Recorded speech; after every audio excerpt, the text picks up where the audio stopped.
My name is Chelsea Grant, and last month my entire life savings $100,000 vanished in less than 10 minutes. Not because of a scam, not because of some banking glitch, but because my own sister decided she deserved my money more than I did. She didn't even bother to hide it. She called me laughing like it was some kind of family joke we both agreed to. "Don't freak out," she said. "I used your account for my dream wedding. You weren't doing anything important with that money anyway." Those were her exact words. I was sitting at my desk when she said it, staring at the banking app she assumed I wouldn't check. Every withdrawal had her name on it. Every transfer was intentional. And the final message in the memo line: wedding fund. "Thanks, sis." My chest didn't tighten. My voice didn't shake. When you grow up being told your needs matter less, you eventually stop reacting. So I told her calmly, "Go enjoy it." She giggled, actually, giggled completely, unaware she was standing inside a venue she thought belonged to someone else, completely unaware of who really owned it, completely unaware of what she had just walked herself into. But that's the thing about people who believe the world bends for them, they never see the fall coming. And her fall? It was already on its way. Before I take you into the chaos that followed the lies, the panic, the begging, I want to thank you for being here. If you're the kind of person who's tired of entitled family members taking advantage of the quiet one, stay with me. Hit subscribe so you don't miss how this story unfolds.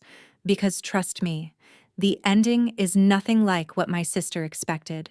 The next morning moved quietly, the kind of quiet that made every thought louder. Nadia stepped into my office with a thick folder pressed against her chest, her expression carrying the weight of something she already knew I wouldn't like. "It's the wedding file," she said, placing it on my desk. Ocean Bluff Pavilion flagged multiple compliance gaps. I opened the folder and Evan appeared in the doorway, as if summoned by the sight of paperwork. "They're missing a COI," he said. "No wind load permit for the coastal structures, no evacuation schematic, and no contracted generator. Any one of those is enough for a rejection." His tone was flat professional, but the list was long enough to make even experienced planners panic. I flipped through the pages, each missing document tightening a knot inside me. The last page slid forward beneath my thumb, and something in the way it crinkled triggered a memory I had buried so deep I almost forgot it belonged to me. I was 8 when a decorative vase shattered in our living room. My sister stood beside me, hands, clean eyes wide with innocence practiced to perfection. My mother didn't look at her. She looked straight at me. "Chelsea must have knocked it over," she said as if the verdict were obvious. No one questioned it. Years later, Delaney's 16th birthday arrived like a holiday. She got a brand new convertible wrapped in a red bow surrounded by friends, cameras, speeches. When my own 16th came the following year, I was handed a thin envelope, a gift card to a store I rarely shopped at. "You don't need much," my mother said, as if that were a compliment. When college decisions rolled around, the pattern sharpened. The family savings went to Delaney's tuition, her apartment, her expenses. I was told gently, almost sweetly, "You're the independent one. You'll figure it out." And I did. I earned scholarships, worked late shifts, learned how to live without expecting anyone to choose me. That sentence became the theme of my childhood. Don't ask for more. Don't inconvenience anyone. Live simple. I blinked, returning to the present as the folder lay open before me. Nadia watched me closely, though she didn't know what I had just walked through in my mind. Evan tapped the page again. "They have 45 days to comply. After that, policy requires termination." I straightened the stack of documents, aligning the edges with a steadiness I didn't quite feel. "Follow the procedure," I said. "No exceptions." Evan nodded and left, and Nadia followed, closing the door behind them. Alone, I looked at the folder one more time, the deadline printed in bold at the top. 45 days. The countdown had started. A light breeze rolled in from the coastline as I stepped into the main hall of Ocean Bluff Pavilion.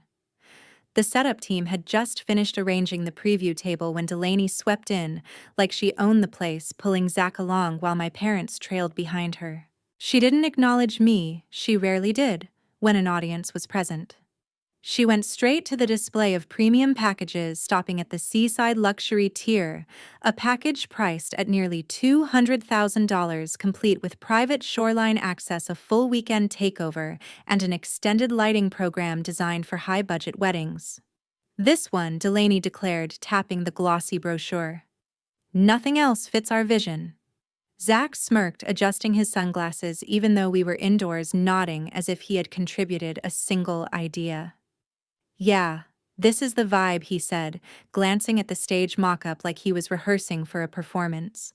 My mother's eyes lit up already, imagining her friends whispering about how her eldest daughter had secured the most coveted waterfront package of the season.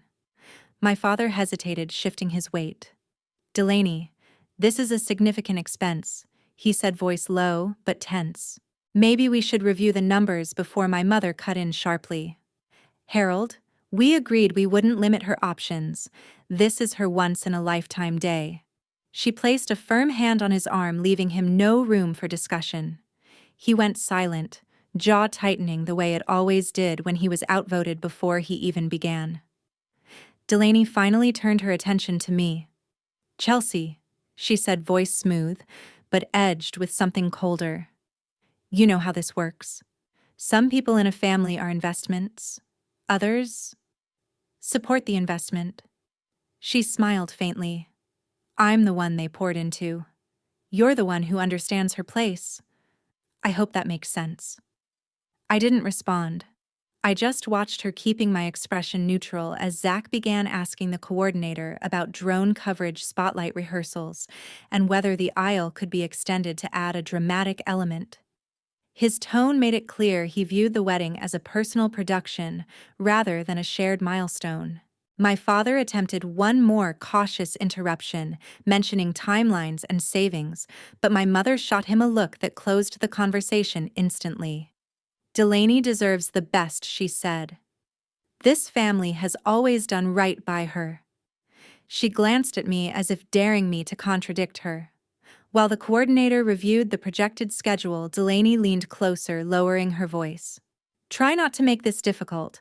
I don't want any tension before finalizing things. I met her eyes calmly. I'm not here to cause anything. Good, she replied, already returning her attention to the mock-up terrace as if I weren't standing there. As the meeting wrapped up, my mother stepped forward with a tone that was both final and commanding. Chelsea will support her sister, she said. That's her duty. Her words hung in the air, sharp and unmistakable, marking the very line they believed I would never cross. The morning inspection started quietly, with Evan heading down toward the shoreline setups before the rest of the staff arrived. A thin layer of mist hovered above the sand, and he walked the perimeter with his clipboard, stopping first at the coastal tent Delaney's planner had ordered. He checked the anchoring points, tested the frame, then shook his head. The structure didn't meet the wind resistance rating required for events held this close to open water. His notes grew longer as he continued moving toward the equipment racks arranged near the auxiliary deck. The audio systems had no visible certification tags from any approved safety body, and several cables showed signs of unapproved modifications. When he checked the staffing plan taped to a folding table, the issue became worse. The file listed only 2 general attendants for the waterfront zone, a number far below the mandated requirement for events with shoreline access, which demanded trained personnel for marine safety oversight. Evan stepped into the administrative office to finalize his findings. The deficiencies are significant, he said, placing his report on the desk. I scanned the sheet, reading each entry in silence. None of this surprised me. Delaney and Zach insisted on a showy wedding, but neither of them understood how strict compliance standards were for coastal venues. Evan prepared the official notice for Ocean Bluff Pavilion, then submitted it through the internal portal for immediate release. The system generated the formal document a minute later, notice of deficiency, listing each violation and the specific statutes they failed to meet. A copy was automatically sent to the couple's booking email. It didn't take long for Zach to respond. His email arrived with an urgent subject line asking for an extension on every deadline. He wrote about tight schedules, unforeseen delays, and needing a little flexibility. The administrative team sent back a concise reply: extensions were not permitted under any circumstance. The message was firm, direct, and final. Later that evening, my mother showed up at my apartment unannounced. She didn't bother with greetings. "If you had helped your sister, this wouldn't be happening," she said, stepping inside without waiting for permission. "You work in this field. You know these rules. A few calls from you, and everything would have been resolved." She spoke quickly as if she had rehearsed every line on the drive over. I closed the door and faced her. She expected me to justify myself, to apologize, to smooth out the chaos Delaney created. Instead, I simply looked at her. My expression didn't shift, and I gave her nothing, not an explanation, not an argument, not a reaction she could twist into guilt. She grew restless under the silence. "Chelsea, say something." I didn't. I waited. Eventually, she exhaled sharply, muttered something under her breath, and left as abruptly as she had arrived. The next morning, the formal update from Ocean Bluff Pavilion came through. The notification was clear: if all required permits were not submitted within 72 hours, the file would be transferred to ESCI for cancellation review. The timeline was official and flexible, and already counting down. The conference room assigned for the ESCI review was already prepared when I arrived, the long table set with neatly stacked documents, and the clock on the wall ticking with a steady, neutral rhythm. A brief acknowledgement from the administrative lead served as the only greeting before the meeting began to take shape. One by one, the members of the review panel took their seats. Evan entered last, carrying the consolidated compliance file that had triggered the escalation. Minutes later, my family walked in as if they were guests attending a private appointment. My mother held her purse tightly against her side, scanning the room with an expectant look. My father seemed uneasy but forced a nod at the panel, while Delaney hovered close to him with an expression caught somewhere between annoyance and entitlement. Zach trailed behind her, tapping his foot as if the delay was a personal offense. My mother leaned toward me before sitting down. "You're the one here who understands all this," she whispered. "You're the smartest in the family. You need to save your sister." She said it like a fact, not a request. My father added a quiet, heavy line: "This time the responsibility is yours." His words were steady, but the implication was unmistakable. In their minds, this meeting existed only so I could fix the consequences of Delaney's choices.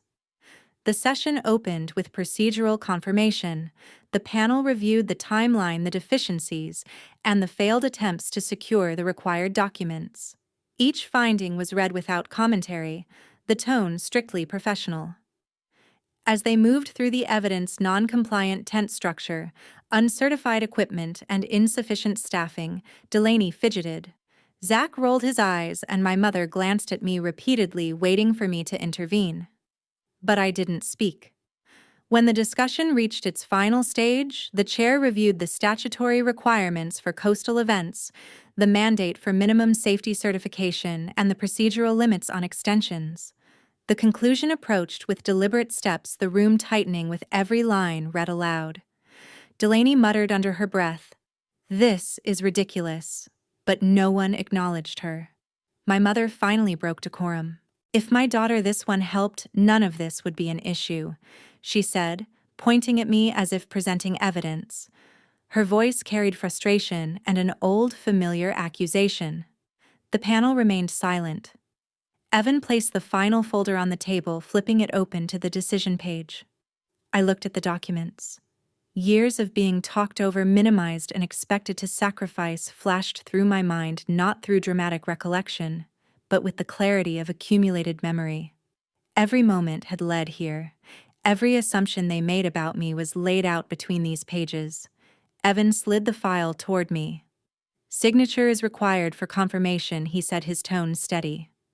The chair stated the conclusion: formally non-compliant, no extension permitted, proceeding to cancellation. The room held still. I picked up the pen, turned to the last page, and signed beneath the final line. Denied. Non-compliant. By late afternoon, the activity inside Ocean Bluff Pavilion grew quieter, and the system's internal timer displayed the remaining minutes until the automatic action. I stood near the administrative desk when the clock hit 5. A soft chime signaled the final cutoff, followed by a digital confirmation flashing across the screen: contract terminated, deposit retained. The system then archived the file and issued the formal cancellation notice to all parties connected to the booking. The amount held, $100,000, was logged into the ledger with no pending disputes allowed.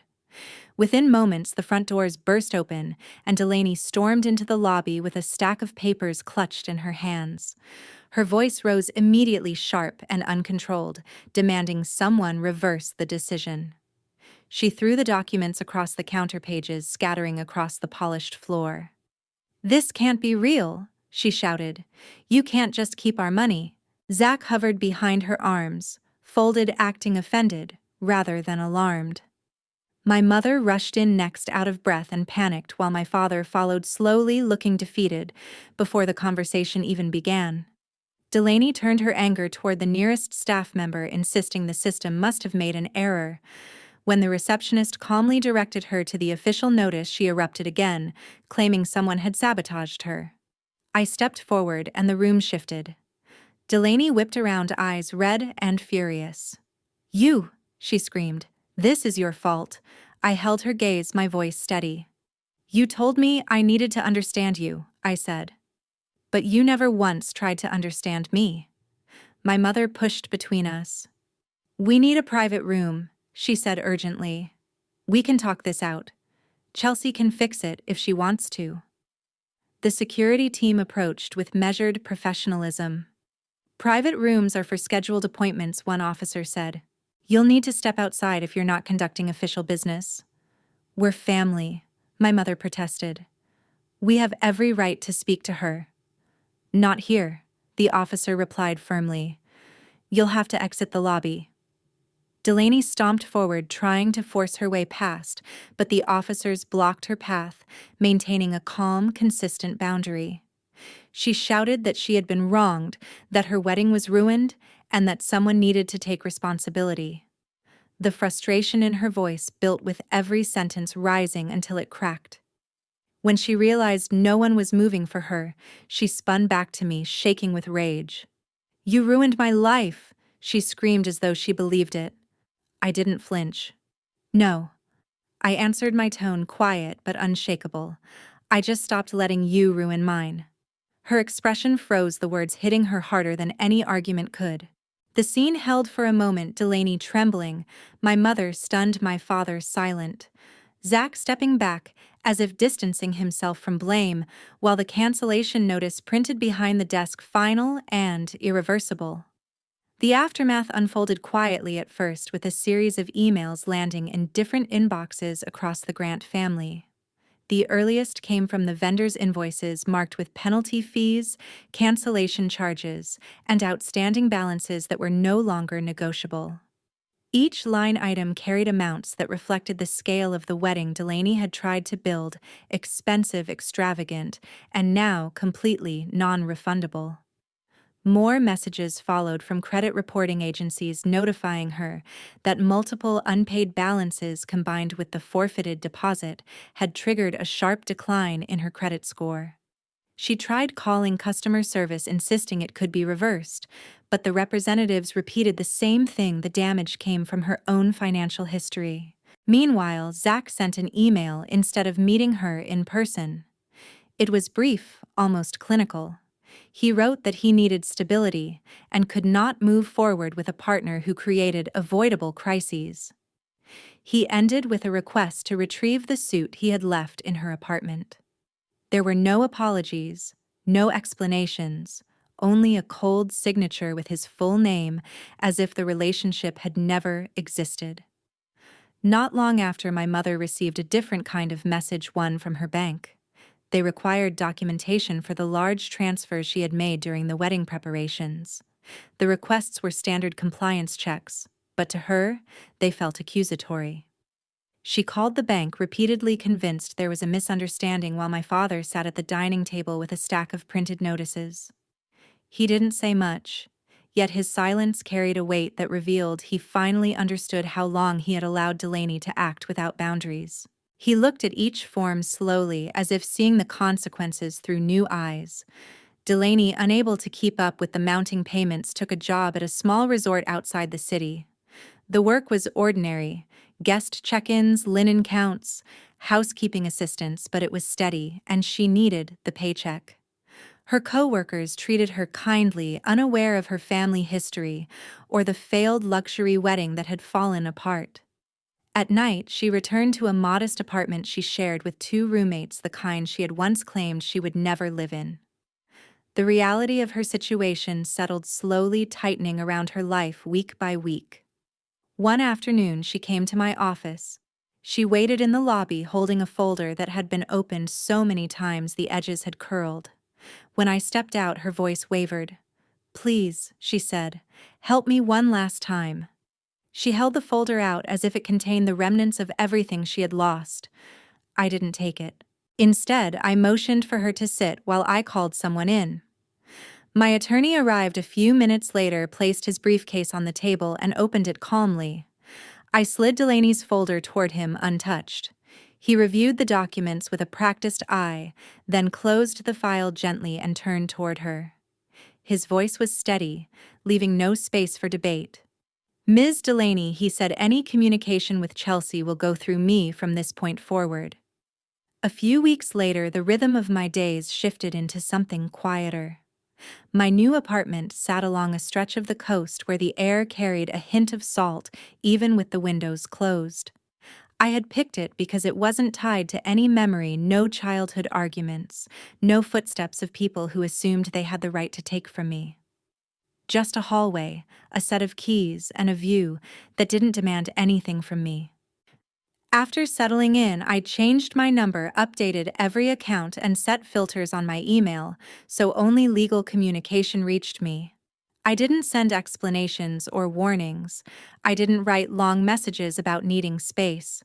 I simply stepped back and allowed silence to do what words never could. My attorney handled the structured repayment Delaney now owed.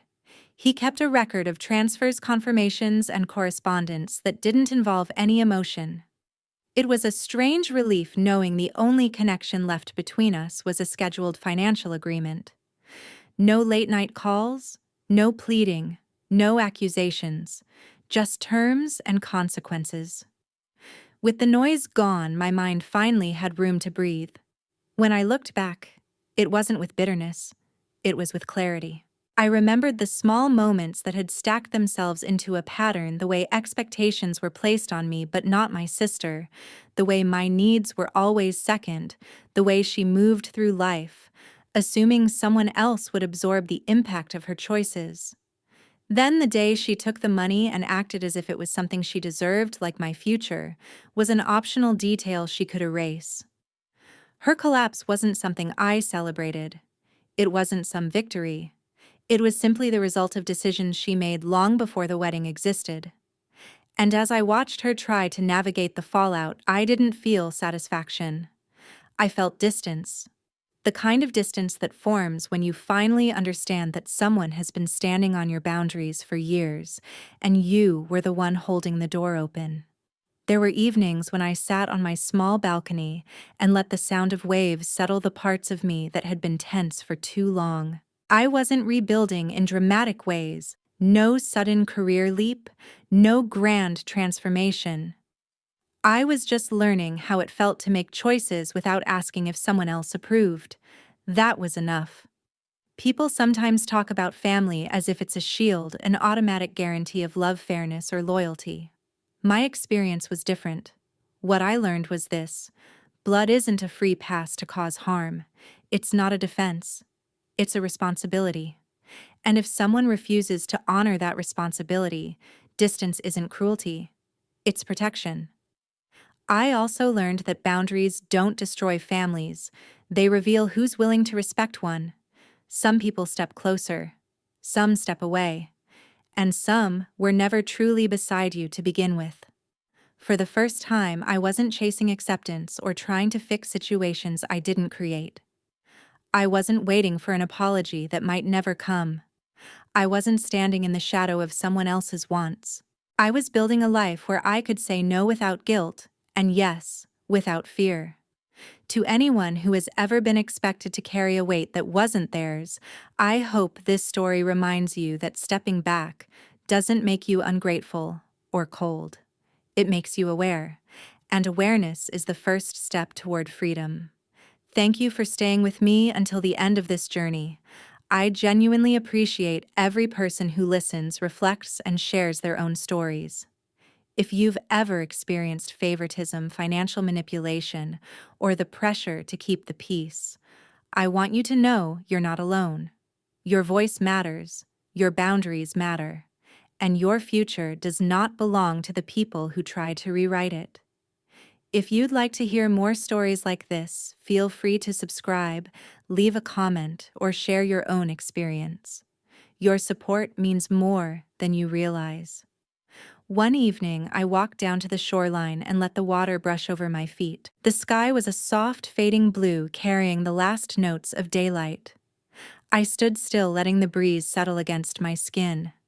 And then I said it out loud, not for anyone else, but for myself. For the first time in my life, I'm living without asking anyone for permission.